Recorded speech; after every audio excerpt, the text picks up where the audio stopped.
is gonna take crackerjack timing, Wang. Total concentration. You ready, Jack? I was born ready. Welcome back to Thinking Critical. This is Wes, and let's talk Avengers Versus X-Men 2, or at least what I believe is a clear setup for a future sequel to the massive 2012 event. I'm going to be gleaning most of my predictions from this week's Dead Man Logan issue. While this won't be a review of the book per se, I will be spoiling the shit out of it. I will say in advance, pretty much anything in the X-Men universe being created by Ed Brisson is worth a read, and Dead Man Logan is no different.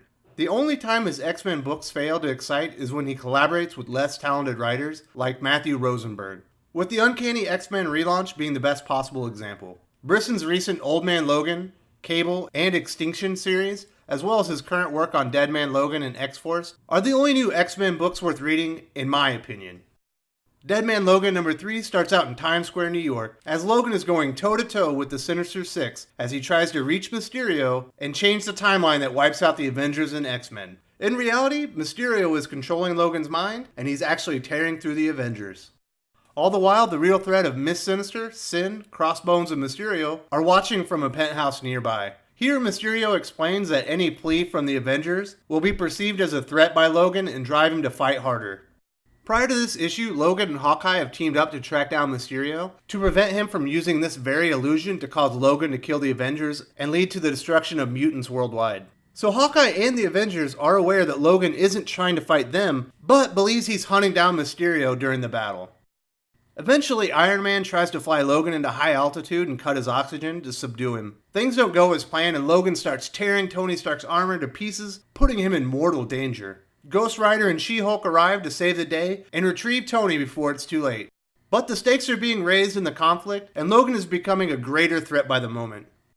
Around this time, Glob, who's apparently stopped diddling himself at the computer, informs Jubilee of the situation as it breaks on the news.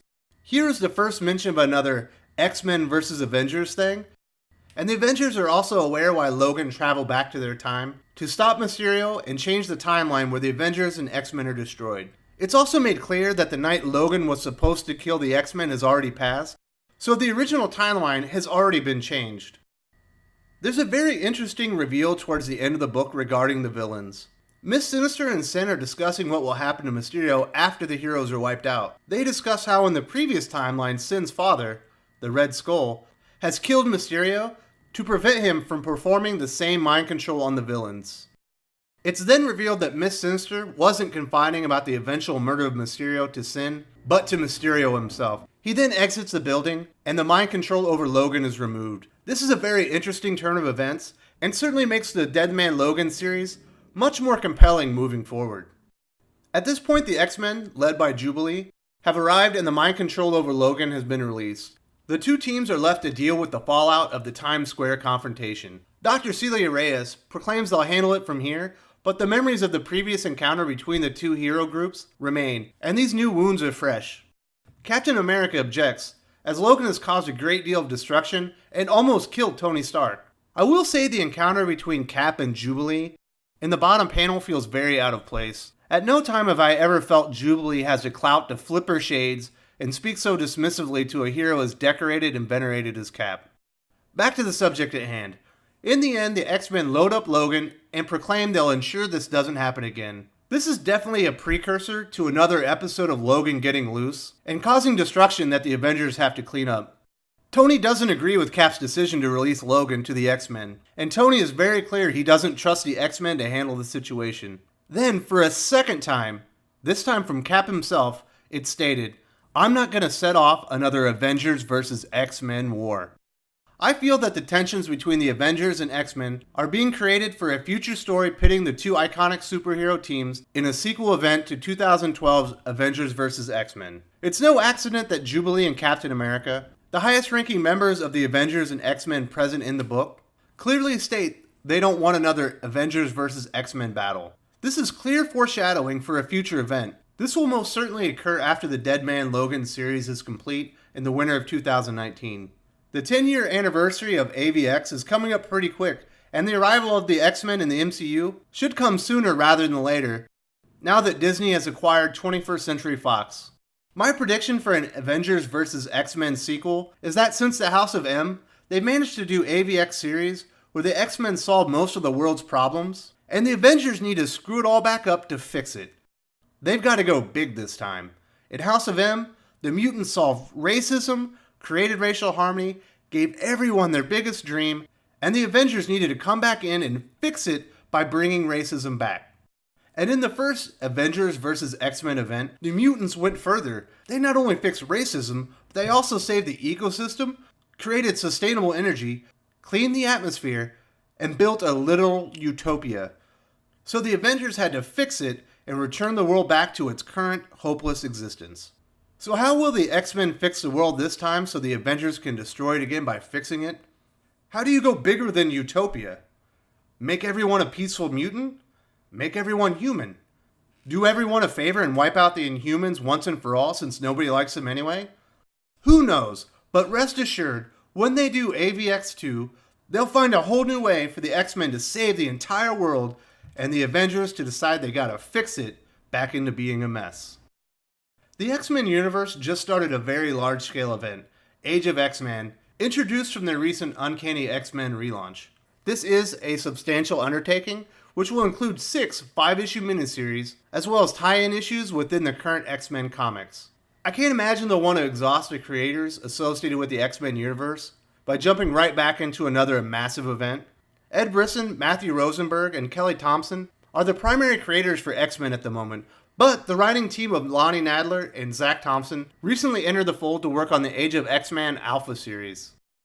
Some may ask if Marvel is willing to tarnish the reputation or legacy of the previous Avengers Versus X-Men event, which was financially lucrative and well regarded by fans. Marvel has shown a willingness to be very unimaginative in their events as of late, and little regard for fans' appreciation for events and story legacies. The best example being Marvel's Civil War II, which fans never asked for, and for the most part, wish never existed. They could always do an AVX event on a much smaller scale. In 2018, Marvel launched a self-contained sequel to World War Hulk, starring the diverse and much less popular Amadeus Cho. Also known as Gogurt Hulk, he's characterized by being a total brosif and generally believing he's the smartest man in the world. World War Hulk 2 was a total flop and was overwhelmingly hated, eventually leading to the removal of Gogurt's standalone title and Bruce Banner getting his own series back. While there has been no confirmation from Marvel that there will indeed be a sequel to Avengers Versus X-Men, I'm 90% sure this is being set up with the Dead Man Logan miniseries. There's far too much money to be made on the name alone. Even the current Age of X-Men title is a clear derivative of the classic Age of Apocalypse story arc. The House of Ideas has been void of any original ones for some time now, so a sequel to an established story makes a lot of sense. I think Marvel has a good window from 2020 to 2022 to launch and complete the Avengers vs. X-Men sequel in time to promote the 10-year anniversary special releases of the original event, or coincide with the X-Men's long-awaited arrival in the MCU. Of course, these are just my opinions. What say you? Are you excited that Marvel is setting up another Avengers vs. X-Men event so soon after Age of X-Men and the upcoming War of the Realms event? Is this non-stop stream of events and reboots killing your trust and enthusiasm for Marvel? I would love to hear your thoughts in the comments down below. Before I finish the video, I wanted to let you know that my friend Joe, aka The Doctor, and myself are planning the first live stream on the channel this Saturday at 10 a.m. Eastern Standard Time. The plan is to discuss the possibilities of an AVX sequel, what's wrong with the current X-Men universe, and ways it can be fixed.